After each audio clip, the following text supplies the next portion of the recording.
स्वामी प्रसाद मौर्य अब समाजवादी हो चुके हैं। आज लखनऊ से बीजेपी को जड़ से उखाड़ फेंकने का ऐलान भी उन्होंने किया। लेकिन उनकी बेटी क्या सोचती हैं? यूपी में अखिलेश यादव सीएम बनेंगे या फिर बीजेपी फिर से बड़ी जीत के साथ वापसी करेगी? स्वामी प्रसाद मौर्य की बेटी बदायूं से बीजेपी की सांसद हैं। चुनाव में वे किसके साथ हैं? क्या पिता के चुनाव प्रचार में उतरेंगी या फिर पार्टी के साथ रहेंगी? संघमित्रा मौर्य से इंडिया टीवी संवाददाता कुमार सोनू ने यूपी चुनाव पर एक्सक्लूसिव बातचीत की है। बीजेपी की सांसद संघमित्रा मौर्य हमारे साथ हैं। इनका एक और परिचय है, ये बीजेपी की राजनीति में इस वक्त चर्चा का विषय स्वामी प्रसाद मौर्य की बेटी भी हैं। मैम, यूपी में चुनाव, पिता ने आज आधिकारिक तौर पर सपा का दामन थाम लिया, आप भाजपा में, कितना चुनौती भरा है आपके लिए खासतौर पर?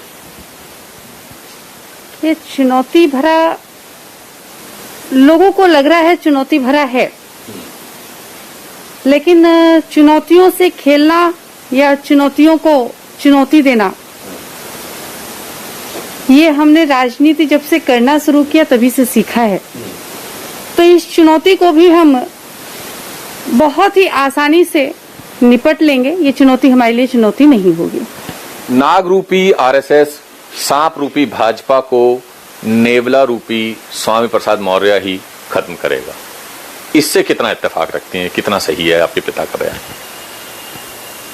कि उस वक्त पिताजी ने किस गुस्से में, किस मूड में ये बयान दिया, ये तो मैं उसके बारे पे कोई चर्चा नहीं कर सकती हूँ। ये उनका उस वक्त का सोच या उस वक्त का नाराजगी जो भी रहा हो, ये उसके द्वारा निकला हुआ बयान है, इस पे मेरी कोई प्रतिक्रिया नहीं है। लेकिन नाराज तो अभी भी हैं आपके पिताजी, तभी तो बीजेपी को छोड़कर अखिलेश जी के साथ पहुंच गए। बिल्कुल नाराजगी रही होगी कहीं ना कहीं, तभी उन्होंने इतना बड़ा फैसला लिया है। मैंने एक और बात, आपके पिता और स्वामी प्रसाद मौर्य ये कह रहे हैं कि बीजेपी 45 पर सिमट जाएगी और जिस पार्टी में या जिस शख्स के साथ वो रहते हैं हमेशा सत्ता में वो रहे। उनका दावा इसलिए है क्योंकि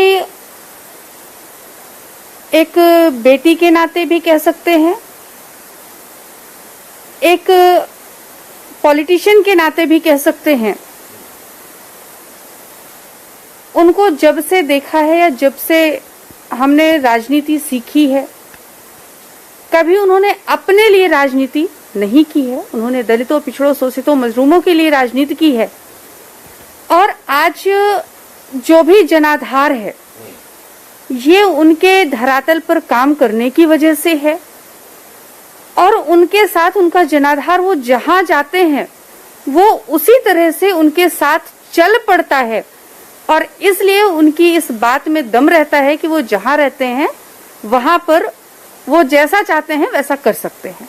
यानी कि आप मानते हैं कि अब यूपी में जो है सपा की सरकार बनने जा रही है क्योंकि पिता इस वक्त सपा में है? हमने उनके जनाधार की बात की है कि उनका जनाधार जिसके लिए वो लड़ते हैं, झगड़ते हैं, वो साथ रहता है, इसलिए वो अपनी मजबूती से अपनी बात को उस हक और अधिकार से कह सकते हैं और वो होता है। ये हम नहीं कह रहे हैं कि सरकार सपा की बन रही है। निश्चित तौर पर लड़ाई में जरूर रहेगी, लेकिन सरकार भाजपा की बनेगी। लेकिन आप ये भी कह रही हैं कि आपके पिता शोषितों के लिए, पिछड़ों के लिए, दलितों के लिए काम करते रहे हैं और वो जहां जाते हैं इन तमाम जो वर्गों का, समाज के वर्गों का प्यार उनके साथ वहीं चल देता है। तो यानी कि भाजपा को पिछड़ों का, दलितों का और शोषितों का प्यार और वोट इस बार नहीं मिलने वाला है। ये जनता तय करेगी। आज से पहले चरण का नॉमिनेशन स्टार्ट हो चुका है, बहुत जल्द चुनाव भी होगा और कौन किसके पाले में जाता है ये निर्णय जनता का होता है। जनता जिसे उचित समझेगी उसको अपना मत देगी और उसको प्रदेश में पुनः सरकार बनाने का न्योता भी मिलेगा। आप बतौर बीजेपी सांसद क्या चाहते हैं कि सरकार भाजपा की बने या फिर आपके पिता ने जिस पार्टी को समर्थन दिया है, जिस पार्टी के साथ चले गए हैं उसकी बने? पहला सवाल।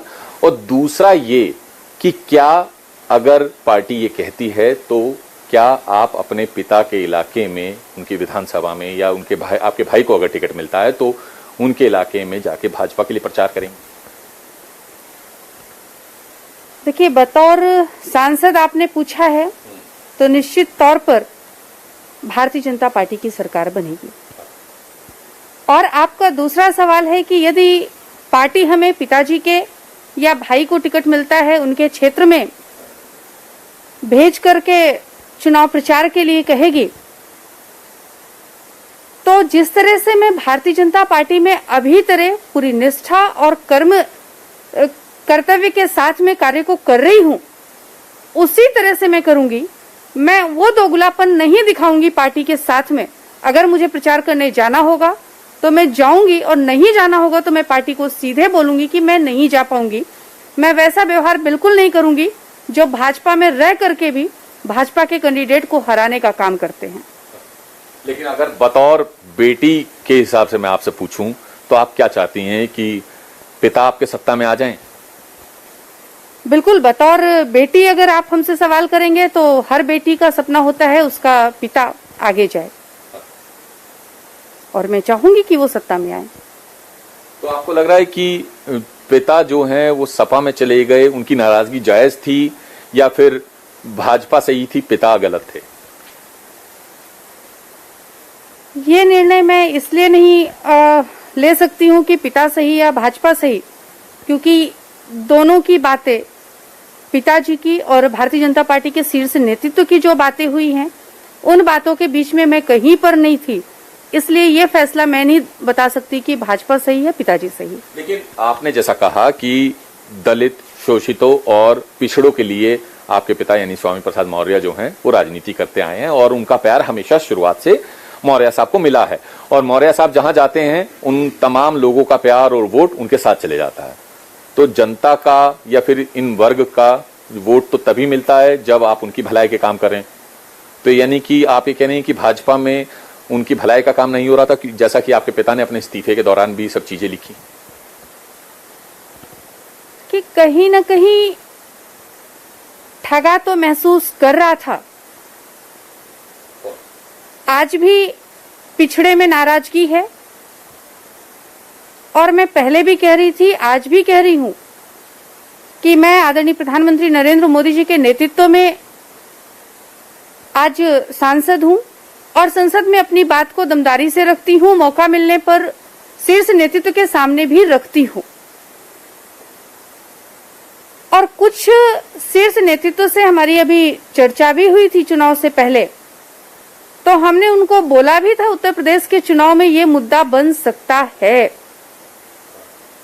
और वो मुद्दा आज बन करके सामने खड़ा हो गया है।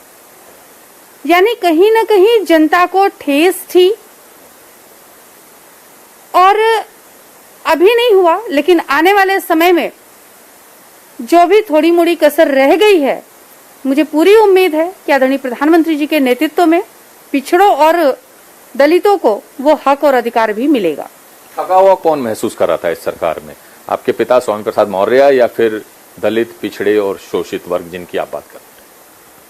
मैं दलित, पिछड़े, शोषित, वंचित समाज की बात कर रही हूँ, पिताजी की नहीं, क्योंकि पिताजी ठगे किससे जाएंगे? पिताजी अपने लिए लड़े तब ठगे जाएंगे, वो तो गरीबों, शोषितों, मजलूमों के लिए लड़ते हैं।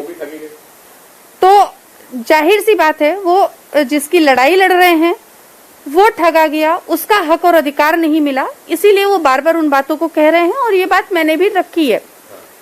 और जाहिर सी बात है, मुझे पूर्ण विश्वास है कि आदरणीय प्रधानमंत्री नरेंद्र मोदी जी के संज्ञान में जैसे ही कोई बात आती है वो उस पर सकारात्मक निर्णय लेते हैं, और इस फैसले पर भी वो सकारात्मक आने वाले समय में निर्णय लेंगे। इंडिया टीवी हर वक्त हर जगह डाउनलोड करने के लिए सर्च करें India TV news Google play store या ऐप स्टोर पर।